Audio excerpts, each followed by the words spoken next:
Hello, this is Vincent Pena, and I'm thrilled to submit my application for your review. With a short time constraint, let's jump right into it. Question number one. Can you describe your experience with nominating or selecting candidates for leadership positions in organizations like ours? Yes, absolutely. So I do have a robust amount of experience identifying and encouraging nurses to participate in leadership opportunities. One of the quickest examples I can think of within our own organization of employment is shared governance. We are a two times designated magnet organization, and we're in track to submit for our third redesignation. Also, other avenues are, professional development. We have a clinical ladder for our clinical folks, and most of all, as a board member through Sigma, which is a local practice chapter within our organization, and I'm happy to explain that later. But it's within these roles where I've worked with colleagues from the front line to my peers to the senior leadership individuals who have demonstrated those initiatives, those leadership potentials for collaboration, and ultimately the same drive for commitment to advancing nursing practice. More so, my years of service as a board member through Sigma enabled me to rise up and become the chair of our marketing committee, which has allowed me to learn about formal membership drives, the applications, the governance, the reviews, and the approvals. And I feel like these opportunities will really help to give me the importance of looking at folks beyond their titles, but more of what they can do for the organization. Question number two. What strategies do you believe are important for identifying and nurturing leadership potential within an organization? So I believe leadership potential is best identified through active engagement, observation, mentorship, and intentional relationship building. So the strong future leaders often demonstrate curiosity, and with that comes accountability, follow through, and the emotional intelligence and the willingness to contribute. And I relish seeing and bringing up clinical folks to leadership positions and helping them to practice at the top of their scope and really seeing the most of their potential. So, for example, working through different pathways through special interest groups, the SIGs, task forces, and project work. I think nurturing leadership skills also requires that encouragement. So it's exciting to see those folks who I have nurtured myself into leadership positions from the bedside to the board positions is the most wonderful experience that we can do for our nursing profession, our practice. And I think that's what I can contribute as a board member through AAACN. It's really, I think, supporting being a supportive tool for members at all different stages of their careers. And I think that's what I can bring to our committee while sitting on the board. Question number three. Which area of our organization's mission, vision, and strategic goals are you most passionate about? Well, there are so many. I could talk about them all, but I'm really excited about the vision of AAACN. It talks about a healthier world through nursing excellence, leadership, and innovation. And I tell you, all that going into ambulatory care really fills my cup of tea through leadership development, professional engagement and education. My current role in my organization is as a nurse professional development specialist. And with that, I have a master's in education. And so I love bringing those learned lessons, those learned tools to any committee or board member to whom I serve, especially with ambulatory care. Because as we know, the vision of AAACN is engagement, excellence, and leadership. And so I really think by sitting on the board, having folks look at me and say, he looks like me, he sounds like me. I can do that and I can bridge the gap. I think that really helps to drive home our AAACN vision for driving membership and ultimately, bringing ambulatory care as a specialty to the forefront of nursing practice. Question number 4.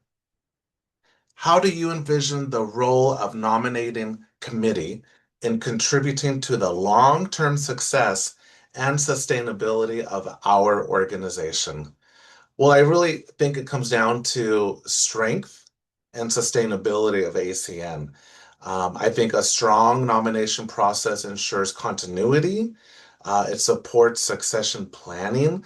And I think succession planning is so crucial towards the longevity of not just the AAACN, but any board, any committee that we as a nurse join.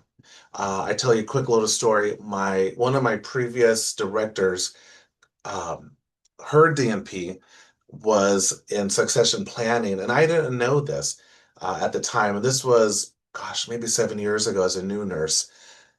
And I think some of the pearls of wisdom I got from her was as she brought me up, she was also bringing up two other folks. But then a year later, I realized that all the tools that I had that she was giving me, those were because she was taught those. And I see that now that she has pivoted into another senior leadership role, I've taken those learned lessons to develop my folks, my team, and anybody to whom I come in contact with of, yes, we're moving forward together and you may be new at this, but here are the tools that get you going and sustain that so that if you have to pivot, somebody can step in, whether it be a couple of weeks or a couple of months, and keep the mission going.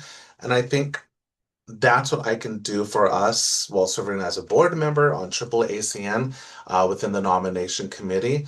And I'm excited to partner with you and share all those learned lessons I've learned to keep the committee going, to keep AAACN as a responsive group moving forward that's innovative for our folks and patients in the community. Question number 5. How do you approach assessing and selecting candidates to ensure diversity and inclusivity in leadership roles? Well, my approach is and always been is to lead with honesty, be transparent, to be fair, and intentional, right?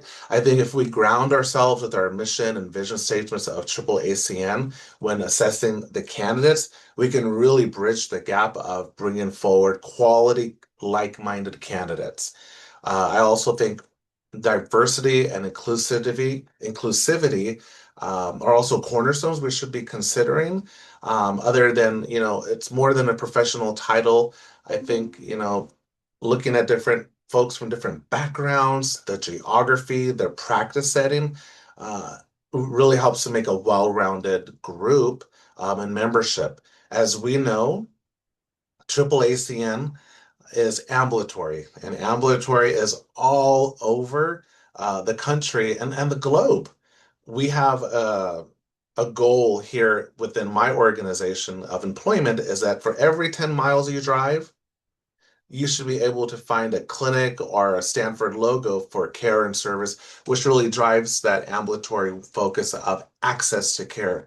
And I think if we can launch that same like-minded thinking process to our members and selecting folks from everywhere, I think that's going to bring in, 10 times fold of members and recruitment. Um, and also, just driving forward the specialty of ambulatory care in our practice. And I'm excited to work with you on all of those tools. Question number 6. Can you give an example of a time you had to balance competing priorities or viewpoints in a selection or decision-making process? Yes, I've had often too many times to balance different priorities, such as, operational constraints, regulatory guidelines, educational goals, and leadership expectations. I think for us, one of the things we just had a discussion with our senior leadership last week was the talk about our annual skills budgeting? How are we going to train folks within the certain time? And can we throw an A, B, and C despite the hurdle of throwing the show as we're implemented? So one of the things I've really asked for was really, key stakeholder buy-in from the beginning. So as we wrap up here, our fiscal year, we're going to start quarter 1 in about 2 months. And so with that, I'm already planting the seed of we're going to talk about A, B, and C. These are the priorities. This is regulatory. This is innovative. So I think, getting that buy-in early on is really helpful.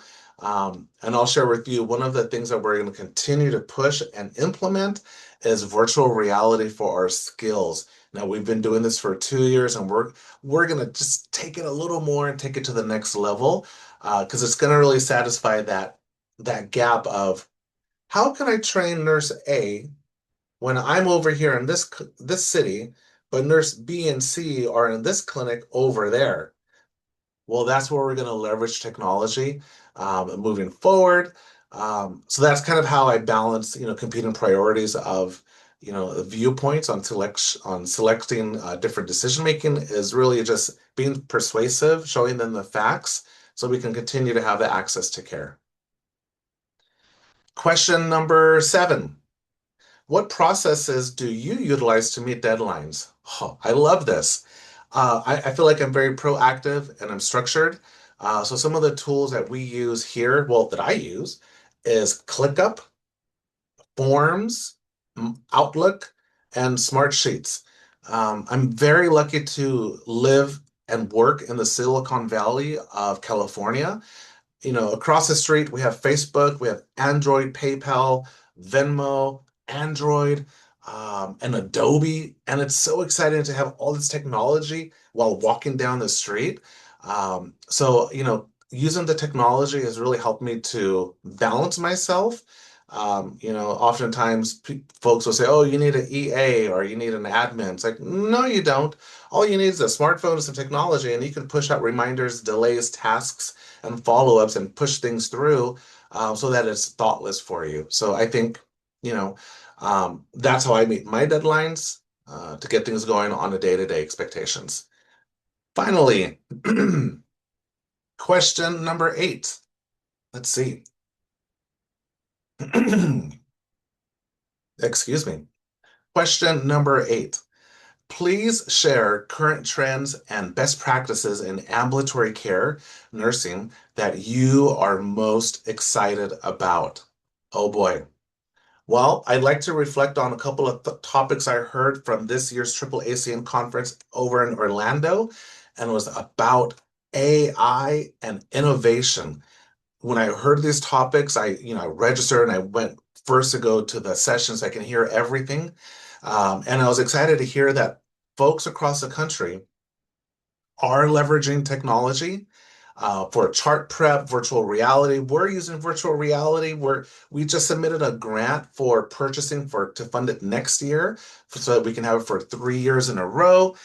We also have submitted abstracts. We're writing this up to look at the pre and post data for staff comfort with skills across the board. And so that's really exciting. Let's see, what else do we have going on? And I'm really excited about, just bringing the highest value and highlight of what is ambulatory care. What do we do? My first 10 years of nursing was in critical care. So in the past 6 years, when I transitioned to outpatient, that was a question of, for my peers, well, what are you doing out there? What is ambulatory care? And my same responses that I told them last couple of years to today is, well, let me tell you, there's so much going on, and I'm excited to bring this energy and joy, this innovative approach for education, advocacy, and leadership for best practice dissemination to all of you and to all of our members on the board. Thank you for taking some time to listen, and I look forward to meeting you. Have a great day.